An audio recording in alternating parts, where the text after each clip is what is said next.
গণহত্যা দিবসে স্বদেশে ফেরার আকুতি রোহিঙ্গাদের, টেকসই পরিকল্পনার তাগিদ বিশ্লেষকদের।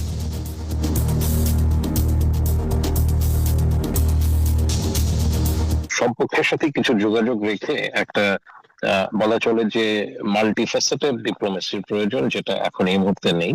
আমরা আশা করব যে পররাষ্ট্র মন্ত্রণালয় সেই দিকে চিন্তা ভাবনা করবে। হয়তো মৌখিক সমর্থন পেতে পারি, কিন্তু আন্তর্জাতিক পরিমণ্ডলে কোনো সমর্থন পাবো না। বাংলাদেশ সরকারের এখন উচিত হবে যেটাকে নিয়ে এখন আর নতুনভাবে চিন্তা করা। প্রত্যাবাসন শুরু না হওয়ায় ইউরোপীয় ইউনিয়নের উদ্বেগ, সংকটের রাজনৈতিক সমাধান চায় ঢাকা। মানবাধিকার রক্ষায় আমরা পণ্য উৎপাদনে ফিরছে তেল বিদ্যুৎ কেন্দ্র, কমবে লোডশেডিং।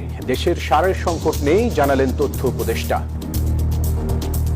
সারের সংকট নেই, কোন জায়গায় সার বিতরণে কিছু অনিয়ম হয়তো এসছে। শেখ হাসিনার বিষয়ে আর দায়ভার নিতে চায় না ভারত, পলাতক সবাইকে ফেরত চায় ঢাকা, বললেন তথ্যমন্ত্রী। শুধুমাত্র উনি কেন, প্রত্যেককে আমরা ফেরত চাই, যারা যাদের নামে মামলা, যাদের নামে সবকিছু। স্থানীয় নির্বাচন গ্রহণযোগ্য করতে সব ধরনের পদক্ষেপ নেবে ইসি। সহিংসতামুক্ত ভোটে দরকার রাজনৈতিক সদিচ্ছা। 5 সেপ্টেম্বর থেকে 11 দলের বিভাগীয় লং মার্চ, বিরোধী দলীয় নেতাকে প্রধান করে জামায়াতের ছায়া মন্ত্রিসভা চূড়ান্ত। দ্বৈত নাগরিকত্ব প্রত্যাহার করেই প্রতিমন্ত্রী হয়েছেন হুমায়ুন কবির। সংবিধান ও আইনের ব্যত্যয় ঘটেনি, জানালেন আইনমন্ত্রী। এবার ভারতের বিহারে শিক্ষার্থীদের বিক্ষোভ, পাটনায় পুলিশের সঙ্গে সংঘর্ষ। 5 সেপ্টেম্বর দিল্লির রাজপথে নামছে সিজেপি। দর্শক, স্বাগত নিউজ 24 সংবাদে। আর পুরো আয়োজনে আপনাদের সাথে আছি আমরা দুজন, আমি ফয়সাল মাহমুদ, সেই সঙ্গে আমি জান্নাতুল কলি। বিআরবি কেবলস সংবাদ শিরোনাম দেখছিলেন। 9 বছরে মিয়ানমারে ফেরত পাঠানো যায়নি একজন রোহিঙ্গাকেও, বরং গত 2 বছরে অনুপ্রবেশ করেছে আরো 1.5 লাখের বেশি।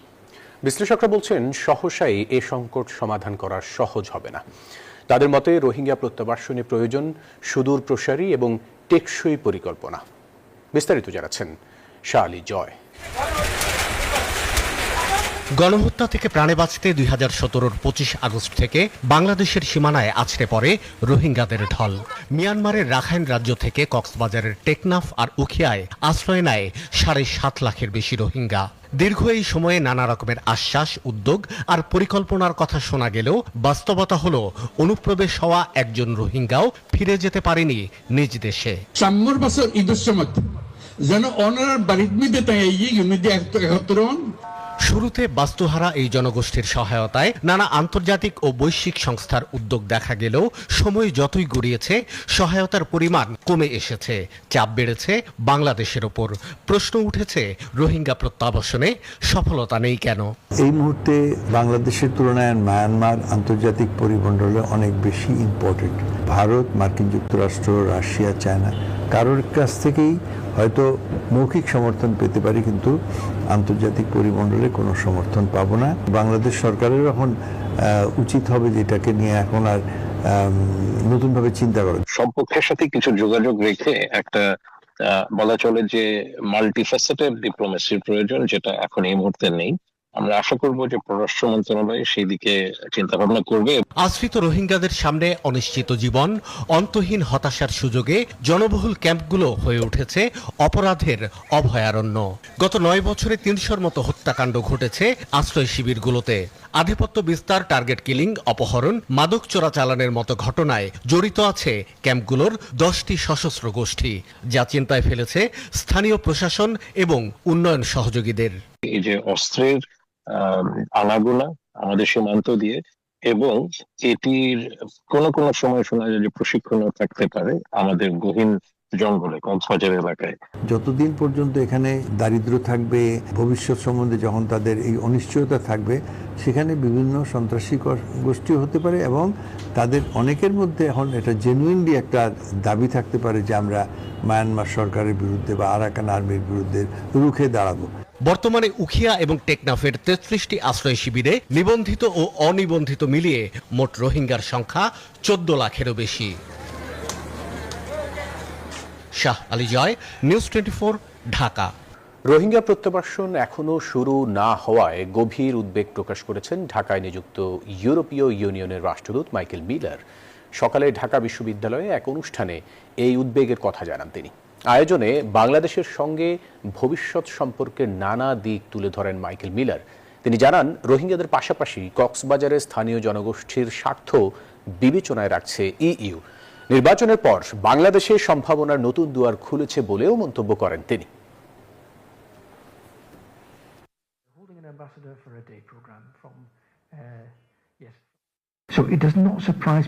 বাংলাদেশের সঙ্গে আমাদের অংশীদারিত্ব দীর্ঘমেয়াদী পারস্পরিক স্বার্থের ভিত্তিতে হওয়া উচিত, স্বল্পমেয়াদী সুবিধার ভিত্তিতে নয়। আমরা বিশ্বাস, ন্যায্যতা এবং সমৃদ্ধির উপর ভিত্তি করে বাংলাদেশের সঙ্গে সম্পর্ক গড়ে তুলতে চাই। আমরা রোহিঙ্গা শরণার্থীদের মিয়ানমারে স্বেচ্ছায় নিরাপদ প্রত্যাবাসনকে সমর্থন করি। বাংলাদেশ যে বোঝা বহন করছে আমরা তা স্বীকার করি এবং আন্তর্জাতিকভাবে এই দায়িত্ব ভাগ করে নেওয়ার প্রয়োজনীয়তা মনে করি। রোহিঙ্গাদের প্রত্যাবাসনই এই সংকটে স্থায়ী সমাধান। দলমত নির্বিশেষে সব দেশের সব নাগরিকের মানবাধিকার সুরক্ষাই সরকারের মূল লক্ষ্য বলেছেন পররাষ্ট্র প্রতিমন্ত্রী শামা ওবায়দ ইসলাম। মঙ্গলবার পররাষ্ট্র মন্ত্রণালয়ে সংবাদ সম্মেলনে তিনি এসব কথা বলেন। প্রতিমন্ত্রী জানান, রোহিঙ্গা সমস্যা মূলত একটি রাজনৈতিক সংকট, আর তাই এর সমাধানও রাজনৈতিকভাবেই নিশ্চিত করতে হবে। এই লক্ষ্যে জাতিসংঘ সহ আন্তর্জাতিক অংশীজনদের সক্রিয় সমর্থন আদায়ে কাজ করছে সরকার। তিনি বলেন, সংকট নিরসনে মিয়ানমারের সঙ্গে আনুষ্ঠানিক এবং অনানুষ্ঠানিক উভয় মাধ্যমেই যোগাযোগ বজায় রয়েছে। মানবাধিকার রক্ষায় আমরা সচেষ্ট আছি, আমরা দায়বদ্ধ জনগণের কাছে, এবং কোনো দল, বিরোধী দল হোক, আওয়ামী লীগ হোক, যেই দলই হোক, অন্যায়ভাবে প্রতিহিংসা, রাজনৈতিক প্রতিহিংসার কারণে কেউ যেন অন্যায়ভাবে জেলে না থাকে, আটক না থাকে, সেইটা অবশ্যই বর্তমান সরকার নিশ্চিত করবে। দেশজুড়ে চলমান লোডশেডিং এর দুর্ভোগ থেকে শিগগিরই মিলতে পারে স্বস্তি। দ্রুত কমবে লোডশেডিং, কারণ পূর্ণ উৎপাদনে ফিরছে তেল ভিত্তিক বিদ্যুৎ কেন্দ্রগুলো। প্রধানমন্ত্রীর তড়িৎ পদক্ষেপে ফার্নেস অয়েল ভিত্তিক বেসরকারি বিদ্যুৎ কেন্দ্রগুলোকে সর্বোচ্চ সক্ষমতায় চালানোর নির্দেশ দেওয়া হচ্ছে। আগামী 3 সপ্তাহের মধ্যে জাতীয় গ্রিডে যুক্ত হতে পারে আরও প্রায় 2500 মেগাওয়াট বিদ্যুৎ। বিস্তারিত জানাচ্ছেন সহকর্মী মোহাইমিন খানের প্রতিবেদনে। কয়েকদিন ধরেই দেশজুড়ে বাড়ছে লোডশেডিং। শহরের তুলনায় অনেক বেশি লোডশেডিং হচ্ছে গ্রামে গঞ্জে। কোথাও কোথাও বন্ধ হচ্ছে শিল্প কারখানা। এর কারণে দুর্ভোগে জনমানুষ। চাহিদার তুলনায় বিদ্যুৎ উৎপাদন সক্ষমতা দ্বিগুণ থাকলেও সম্প্রতি 3500 মেগাওয়াট পর্যন্ত লোডশেডিং এর মুখে পড়েছে দেশ। সরকারের এক দূরদর্শী সিদ্ধান্তে বদলাতে শুরু করেছে সেই পরিস্থিতি। বিদ্যুৎ কেন্দ্রে গ্যাসের উপর নির্ভরতা কমিয়ে ফার্নেস অয়েল ভিত্তিক কেন্দ্রগুলোকে তাদের সর্বোচ্চ সক্ষমতায় জাগিয়ে তোলার উদ্যোগ নেওয়া হয়েছে। এজন্য বেসরকারি কেন্দ্রগুলোর বকেয়া প্রায় 12,000 কোটি টাকা পরিশোধের উদ্যোগ নেওয়া হয়েছে। গভর্নমেন্ট গতকাল একটা মিটিং করেছে যে আমাদের ডিউগুলো তারা সেটেল করে দেবে। এখনো আমাদের ক্যাপাবিলিটি আছে আরো 3000 মেগাওয়াটের মতো। সো গভর্নমেন্ট যদি আমাদেরকে ইমিডিয়েটলি আমাদের পেমেন্টগুলো রেগুলারাইজ করে ফেলে, তাহলে আমরা 2 থেকে 3 সপ্তাহের মধ্যে আমরা এইচএফও মানে তেলগুলো নিয়ে আসবো এবং আমরা এই 3000 মেগাওয়াট এক্সট্রা এটা দিতে পারবো। এবং তাতে কি হবে, গভর্নমেন্ট এই 3000 মেগাওয়াট আমাদের থেকে যদি ইলেকট্রিসিটিটা পায়, তাহলে গভর্নমেন্টের বা প্রাইভেট সেক্টরে যে গ্যাস ভিত্তিক যে পাওয়ার প্ল্যান্টগুলো আছে ওইখান থেকে 3000 মেগাওয়াট সে বন্ধ করে দিতে পারে এবং এই গ্যাসটা সে তখন ইন্ডাস্ট্রিতে দিতে পারে।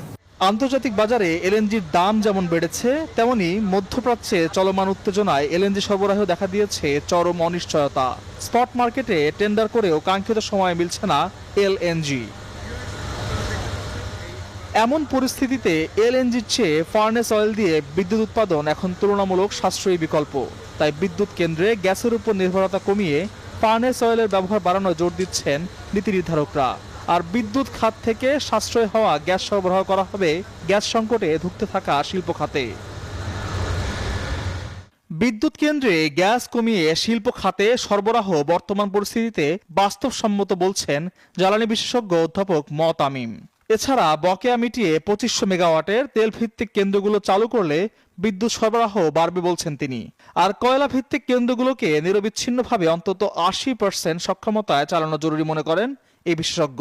তার মতে এলএনজির দাম বেশি হওয়ায় এই মুহূর্তে তেল ভিত্তিক বিদ্যুৎ উৎপাদন তুলনামূলক সাশ্রয়ী। তবে দীর্ঘমেয়াদে তেল নির্ভর না করে অর্থনৈতিক রিটার্ন বাড়াতে শিল্প গ্যাস সরবরাহ নিশ্চিত করার তাগিদ এই বিশেষজ্ঞের। বর্তমানে গ্রিড ভিত্তিক মোট বিদ্যুৎ উৎপাদন সক্ষমতা প্রায় 29,500 মেগাওয়াট, যার মধ্যে প্রায় 19% ফার্নেস অয়েল ভিত্তিক। আগামী 10 থেকে 15 দিনের মধ্যে তেল ভিত্তিক কেন্দ্রগুলো পূর্ণ উৎপাদনে ফিরলে একদিকে যেমন লোডশেডিং এর ভোগান্তি কমবে, অন্যদিকে শিল্পের চাকাও পুরো দমে সচল হবে বলে আশা করছেন সংশ্লিষ্টরা। আল মোহাম্মদুল খান, নিউজ 24, ঢাকা।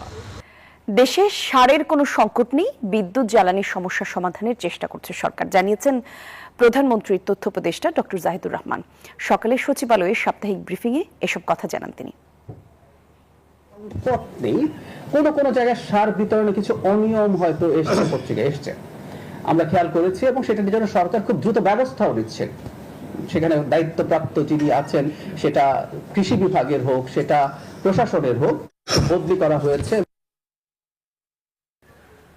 শেখ হাসিনার বিষয়ে ভারত আর দায়ভার নিতে চাচ্ছে না, তাই তার প্রত্যর্পণের বিষয়টি জুডিশিয়ারির উপর ছেড়ে দিয়েছে দেশটি, এমন মন্তব্য করেছেন তথ্যমন্ত্রী আন্দালিব রহমান পার্থ। বলেন, শুধু শেখ হাসিনা নয়, পলাতক সবাইকে ফেরত চায় ঢাকা। তথ্যমন্ত্রী বলেন, এই সরকার গণমাধ্যম নিয়ন্ত্রণ করবে না। 24-এর 5 আগস্ট ছাত্র জনতার অভ্যুত্থানে দেশ ছেড়ে যান ক্ষমতাচ্যুত প্রধানমন্ত্রী শেখ হাসিনা। তার বিরুদ্ধে মানবতা বিরোধী অপরাধের মামলায় ফাঁসির রায় হয় 2025-এর নভেম্বরে। এরপর থেকেই অন্তর্বর্তী সরকার তাকে ফিরিয়ে আনতে ভারতের সাথে আলোচনা শুরু করে। সরকার গঠনের পর বিএনপিও অব্যাহত রাখে সেই আলোচনা। তবে জুলাই অভ্যুত্থানের 2 বছর পূর্তিতে ডিসেম্বরে শেখ হাসিনার দেশে ফেরা ইস্যুতে শুরু হয় নানা আলোচনা সমালোচনা। সরকারের পক্ষ থেকে জানানো হয়, দেশে ফিরলে আইনের মুখোমুখি হতে হবে শেখ হাসিনাকে। সম্প্রতি ভারতের গণমাধ্যমে প্রকাশিত খবরে জানা যায়, ভারত সরকার শেখ হাসিনার প্রত্যর্পণের বিষয়টি সে দেশের আদালতের উপর ছেড়ে দিয়েছেন। সচিবালয়ে তথ্য মন্ত্রণালয়ের সাপ্তাহিক ব্রিফিংয়ে উপস্থিত থেকে নতুন তথ্যমন্ত্রী এ বিষয়ে সাংবাদিকদের প্রশ্নের জবাব দেন। বলেন, 5 আগস্ট শেখ হাসিনাকে ভারত সরকার আশ্রয় দিলেও এখন আর তার দায়িত্ব নিতে চাচ্ছে না। আমাদের সরকারের তরফ থেকে যেটা আমরা জানতে পেরেছি যে কন্ডিশনগুলি দেওয়া হয়েছে, এবং আমার জানা মতে ফর্মালি না, ইন্ডিয়ান এক্সপ্রেস পত্রিকা আমরা দেখেছিলাম যে ব্যাপারটা নাকি এখন ওনারা আদালতের মাধ্যমে নাকি করবেন। তো সেই ক্ষেত্রে আমার কাছে তো অনেকখানি মনে হয় যে উনি গিয়েছিলেন একভাবে, ওই সরকার হয়তো পলিটিক্যালি এখন ওই দায়ভার নিতে চাচ্ছেন না বলে এটা জুডিশিয়ারির উপরে দিয়ে দিচ্ছেন। তো আমার মনে হয় যে ওনার জন্য এই সংবাদটা খুব একটা সুখকর হবেন না। তথ্যমন্ত্রী বলেন, শেখ হাসিনাকে ফিরিয়ে আইনের আওতায় নিয়ে আসার চেষ্টা করছে সরকার। শেখ হাসিনার সাথে আরো যারা পলাতক রয়েছেন সবাইকে দিল্লির কাছে ফেরত চায় ঢাকা। আমাদের তো দাবি একটাই, সেটা হলো যে শুধুমাত্র উনি কেন, প্রত্যেককে আমরা ফেরত চাই।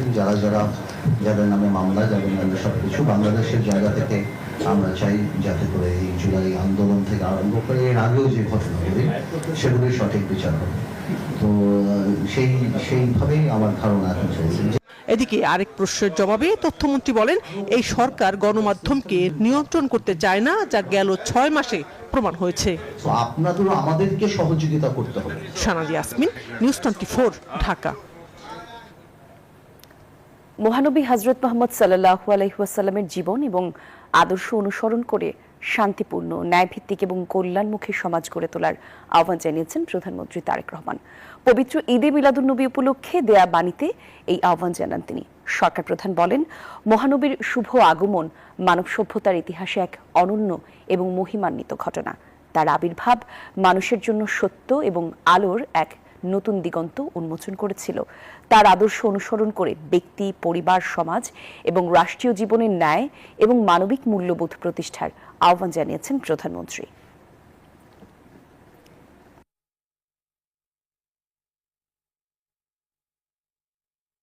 স্থানীয় সরকার নির্বাচন স্বচ্ছ ও গ্রহণযোগ্য করতে সবকিছু করবে ইসি। এমনটি জানিয়েছেন নির্বাচন কমিশনার AFM সানাউল্লাহ।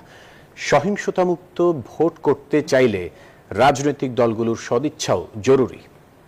আর সংসদ নির্বাচন গণভোট নিয়ে গুলশানে এক পর্যালোচনা সংলাপে এসব কথা বলেন তিনি। আর এই সময় ভোট গণনায় স্বচ্ছতা, ফল দ্রুত প্রকাশে পদক্ষেপ নেওয়ার সুপারিশ করে alliance for fair election and democracy. ত্রয়োদশ জাতীয় সংসদ নির্বাচন ও গণভোট 2026-এর নির্বাচন পর্যবেক্ষণ কার্যক্রমের ফলাফল ও সুপারিশ নিয়ে অনুষ্ঠিত হয় অংশীজনদের সংলাপ। রাজধানীর গুলশানে alliance for fair election and democracy আয়োজিত এই সংলাপে বেশ কিছু গুরুত্বপূর্ণ সুপারিশ তুলে ধরেন আলোচকরা। 26-এর নির্বাচনকে বিশ্বাসযোগ্য ও প্রতিযোগিতামূলক হিসেবে মূল্যায়ন করলেও নির্বাচন ব্যবস্থা আধুনিকায়ন সহ কিছু ক্ষেত্রে আরও সংস্কারের প্রয়োজন আছে বলে জানায় ইউরোপীয় ইউনিয়ন।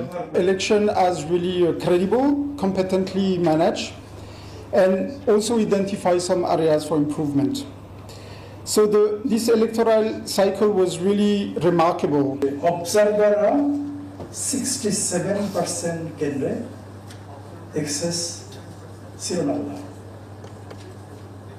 বাকিগুলোতে কেন যেতে পারে না, তারা কারণগুলো কি ছিল? গণনার পুরো প্রক্রিয়ায় প্রবেশাধিকার নিশ্চিত করা, পর্যবেক্ষকদের সমন্বিত নিরপেক্ষ ভোটার শিক্ষা কার্যক্রম জোরদার করা এবং জেতার সম্ভাবনা আছে এমন আসলে নারীদের সত্যিকার প্রার্থী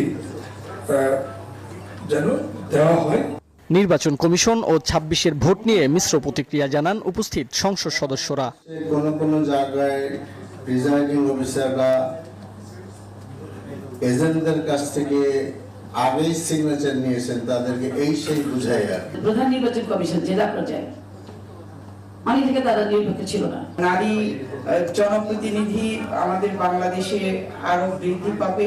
সমস্যা হচ্ছে নির্বাচিত সরকাররা কখনোই নির্বাচন পদ্ধতিটাকে ভালো করা নিয়ে খুব বেশি ভাবে না। নির্বাচন কমিশনার আবুল ফজল মোহাম্মদ সানাউল্লাহ বলেন, স্থানীয় নির্বাচনে সুষ্ঠু পরিবেশ ধরে রাখা এবং নারী প্রতিনিধিত্ব বাড়াতে রাজনৈতিক দলগুলোর সদিচ্ছা জরুরি। রাজনৈতিক দলরা যদি আমাদের উপর চাপ সৃষ্টি না করে নির্বাচন কমিশনের উপর, আর আমরা যদি স্ট্রিক্ট থাকি, তাহলে 2030-এর মধ্যে যারা 33% সকল পর্যায়ে রিপ্রেজেন্টেশন ইনশিওর করতে পারবেন না, তারা কিন্তু ডিসকোয়ালিফাইড হবেন। আমি যদি একটা জায়গাতে বলি যে 1%ও আমরা কোনো কম্প্রোমাইজ করি না, সেটা হচ্ছে পোস্টাল ব্যালট। ভবিষ্যৎ নির্বাচন আরো স্বচ্ছ ও গ্রহণযোগ্য করতে দ্রুত সংস্কার বাস্তবায়নের তাগিদ দিয়েছেন সংশ্লিষ্টরা। মাহমুদুল হাসান ইমন, নিউজ 24, ঢাকা। বিরোধী দলীয় নেতা ডক্টর শফিকুর রহমানকে প্রধানমন্ত্রী করে সরকারের মন্ত্রিসভার আদলে ছায়া মন্ত্রিসভা চূড়ান্ত করেছে জামায়াতে ইসলামী। মিয়া গোলাম পরোয়ারকে এলজিআরডি, ডক্টর আব্দুল্লাহ মোহাম্মদ তাহেরকে পররাষ্ট্র এবং ব্যারিস্টার শিশির মনিরকে দেয়া হয়েছে আইন মন্ত্রণালয়ের দায়িত্ব। শিগগিরই পূর্ণাঙ্গ তালিকা প্রকাশ করা হবে বলে জানিয়েছে দলটি। এছাড়া গণভোটের রায় বাস্তবায়ন সহ 6 দাবিতে 5 সেপ্টেম্বর থেকে বিভাগীয় লং মার্চ শুরু করবে 11 দলীয় ঐক্য। নির্বাচনের পরপরই বিরোধী দল ঘোষণা দিয়েছিল ছায়া মন্ত্রিসভার, যা অনেকটা চূড়ান্ত এখন। সরকারের মন্ত্রী পরিষদের কাঠামো অনুসারে দায়িত্ব বন্টন করা হয়েছে। প্রাথমিকভাবে প্রধানমন্ত্রী সহ বেশ কয়েকজন ছায়ামন্ত্রীর নাম জানিয়েছে দলটি। এতে প্রধানমন্ত্রী হচ্ছেন দলের আমির ডাক্তার শফিকুর রহমান, স্থানীয় সরকার মন্ত্রী মিয়া গোলাম পরোয়ার, পররাষ্ট্রমন্ত্রী নায়েবে আমির সৈয়দ আব্দুল্লাহ মোহাম্মদ তাহের, স্বরাষ্ট্রমন্ত্রী হামিদুর রহমান আজাদ ও আইনমন্ত্রীর দায়িত্ব পাচ্ছেন ব্যারিস্টার শিশির মনির। সরকারের প্রতিটি মন্ত্রণালয়ের কর্মকাণ্ড পর্যবেক্ষণ, সরকারের সিদ্ধান্তের বিকল্প নীতি প্রস্তাব তৈরি এবং সংসদে সরকারের জবাবদিহি নিশ্চিত করতেই এই ছায়া মন্ত্রিসভা গঠন, বলছে জামায়াত ইসলামী। রাজনৈতিক সাংবিধানিক সব বিতর্কের জায়গা পার্লামেন্ট, এটা আমরা বিশ্বাস করি। এখনো চাই যে পার্লামেন্ট এটা নিষ্পত্তি হোক। এদিকে গণভোটের রায় বাস্তবায়ন সহ 6টি দাবিতে 5 সেপ্টেম্বর লং মার্চ শুরু করবে 11 দলীয় ঐক্য। জামায়াত কার্যালয়ে সংবাদ সম্মেলনে মিয়া গোলাম পরোয়ার জানান, 5 সেপ্টেম্বর ঢাকা থেকে চট্টগ্রাম লালদিঘি মাঠ পর্যন্ত লং মার্চ হবে। বলেন, বিএনপি জনদাবি উপেক্ষা করে আন্দোলনে বাধ্য করছে। 5ই সেপ্টেম্বর শনিবার সকাল 7টায় আমরা ঐতিহাসিক বহু আন্দোলনের স্মৃতিবিজড়িত শাপলা চত্বরে সমবেত হয়ে সেখান থেকে চট্টগ্রামের আরেক সকল আন্দোলনের সূতিকাগার লালদিঘির ঐতিহাসিক ময়দানে আমরা গন্তব্যে পৌঁছানোর উদ্দেশ্যে যাত্রা আমরা শুরু করব শাপলা চত্বর থেকে। জানান দেশের মানুষের দাবি আদায়ে শান্তিপূর্ণ ও নিয়মতান্ত্রিক লং মার্চ করবে 11 দল। যাবে by train Sylhet. Tawhidul Islam, news 24, Dhaka. UNDP বাংলাদেশের আইনি এবং বিচারিক সংস্কার, সংবিধান সংশোধন সহ সার্বিক সংস্কার প্রক্রিয়ায় পূর্ণ সহযোগিতা করতে চায় বলে জানিয়েছেন স্বরাষ্ট্রমন্ত্রী সালাউদ্দিন আহমেদ।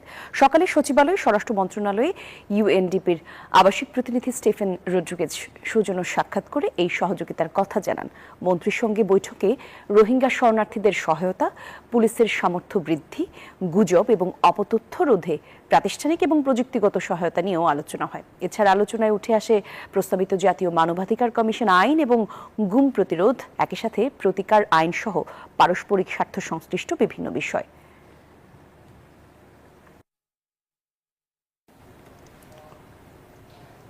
এই সরকার ক্ষমতায় আসার পর গুম এবং ক্রসফায়ারের সংস্কৃতি বন্ধ হয়েছে। একই সাথে 6 মাসে কোনো রাজনৈতিক হয়রানি, কোনো মামলা হয়নি, এমনটাই জানিয়েছেন আইনমন্ত্রী আসাদুজ্জামান। দর্শক, এই সংক্রান্ত একটি প্রতিবেদন রয়েছে, আমরা সেটি দেখে আসব। আমি মোহাম্মদ শামীম কায়সার। প্রধানমন্ত্রীর পররাষ্ট্র উপদেষ্টা থেকে পররাষ্ট্র প্রতিমন্ত্রীর দায়িত্ব পাওয়ার পর মন্ত্রণালয়ে প্রথম কর্মদিবসে এমন ক্ষুব্ধ প্রতিক্রিয়া জানান হুমায়ুন কবির। তার কাছে জানতে চাওয়া হয়েছিল তিনি প্রতিমন্ত্রীর দায়িত্ব নেয়ার আগে ব্রিটিশ নাগরিকত্ব ত্যাগ করেছেন কিনা। বাংলাদেশে জন্ম হলেও বেড়ে উঠেছেন যুক্তরাজ্যে, এমনকি সে দেশের রাজনীতিতেও যুক্ত ছিলেন। তাই তাকে প্রতিমন্ত্রী করার পর থেকেই সামাজিক যোগাযোগ মাধ্যমে তার দ্বৈত নাগরিকত্ব নিয়ে চলছে নানা আলোচনা সমালোচনা।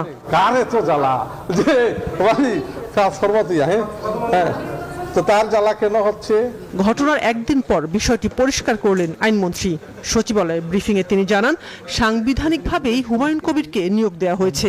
দায়িত্ব নেওয়ার আগেই দ্বৈত নাগরিকত্ব প্রত্যাহার করেছেন। এক্ষেত্রে আইনের কোনো ব্যত্যয় ঘটেনি। প্রথম কথা হলো আইনে যেটা আছে সেটা আছে। দ্বিতীয় হলো এই সরকার যেটা করেছেন সংবিধান মেনেই করেছেন, এখানে কোনো ব্যত্যয়ের কোনো কিছু ঘটেনি। সুতরাং আমরা যা করেছি সাংবিধানিকভাবে। এটাকে আপনি যদি আইনি ভাষায় বলেন, এটাকে বলে ডিমিং ক্লজ।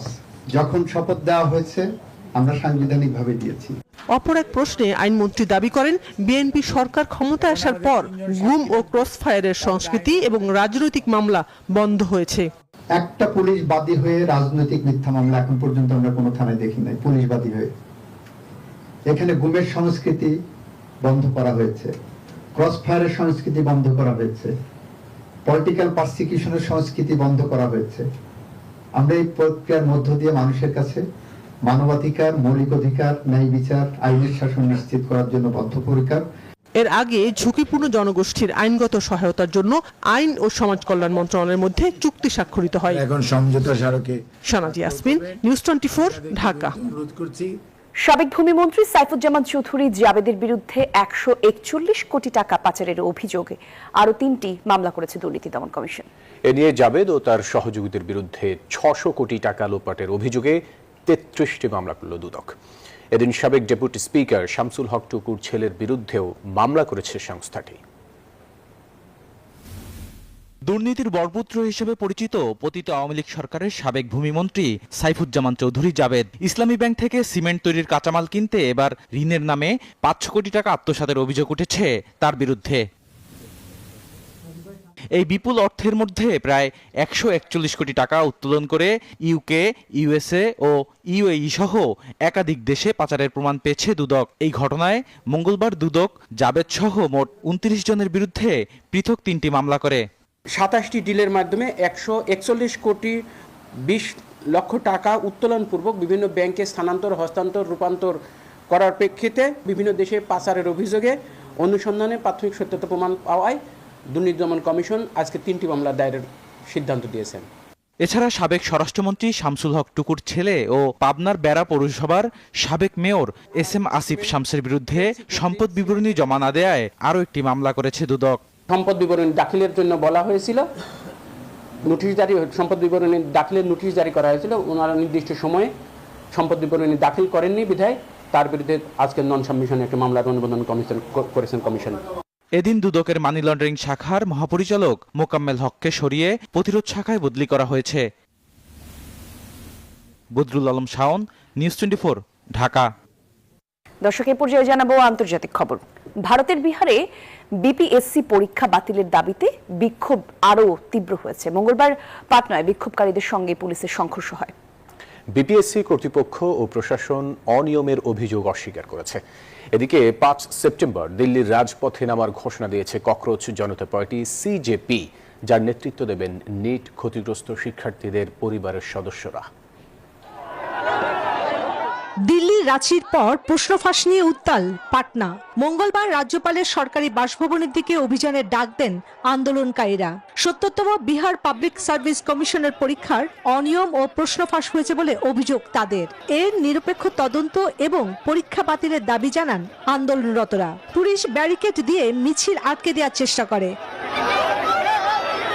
কয়েক ডজন বিক্ষোভকারী তার টোপকে সামনে এগিয়ে যান। পরিস্থিতি নিয়ন্ত্রণে আনতে জল কামান ব্যবহার করে পুলিশ। সরকার পুলিশি ব্যবস্থা ও সন্ত্রাসের আশ্রয় নিচ্ছে, বিক্ষোভকারীদের জোর করে তুলে নিয়ে যাওয়া হচ্ছে। এদিকে বিরোধী কংগ্রেস নেতা সুশীল কুমার অভিযোগ করেন, শিক্ষক নিয়োগ পরীক্ষা থেকে শুরু করে বিপিএসসি, বিএসএসসি ও অন্যান্য নিয়োগ সংক্রান্ত নানা দাবির বিষয়ে সরকার কোনো স্পষ্ট আশ্বাস দেননি। টিআরই এক পর্যায়ের পরীক্ষা চালু করতে হবে এবং নেগেটিভ মার্কিং বাতিল করতে হবে। গত মাসে শিক্ষা ব্যবস্থা ও নিয়োগ পরীক্ষার অনিয়মের অভিযোগ ঘিরে শুরু হওয়া আন্দোলনের জেরে দেশ জুড়ে ব্যাপক বিক্ষোভ হয়। পরিস্থিতি নিয়ে তদন্তে ভারতের সুপ্রিম কোর্ট ইতিমধ্যে একটি প্যানেল গঠন করেছে। এদিকে ফের দিল্লি রাজপথে নামছে Cockroach Janata Party CJP. 5 September India Gate থেকে পুলিশ সদর দপ্তর পর্যন্ত শান্তিপূর্ণ পদযাত্রার ঘোষণা দিয়েছে তারা। সিজেপির দাবি, এবারের আন্দোলনে নেতৃত্ব দেবেন নিট বিতর্কে ক্ষতিগ্রস্ত শিক্ষার্থীদের পরিবারের সদস্যরা। তাদের অভিযোগ, ক্ষতিগ্রস্ত শিক্ষার্থীদের পরিবারকে দেয়া হয়নি ক্ষতিপূরণ। আন্দোলনকারীদের বিরুদ্ধে আইনি ব্যবস্থা না নেয়ার প্রতিশ্রুতিরও বাস্তবায়ন হয়নি। চন্দ্রানী চন্দ্রা, নিউজ 24। দর্শক, ছিল নিউজ 24 সংবাদে সঙ্গে ছিলেন যারা। ধন্যবাদ সবাইকে।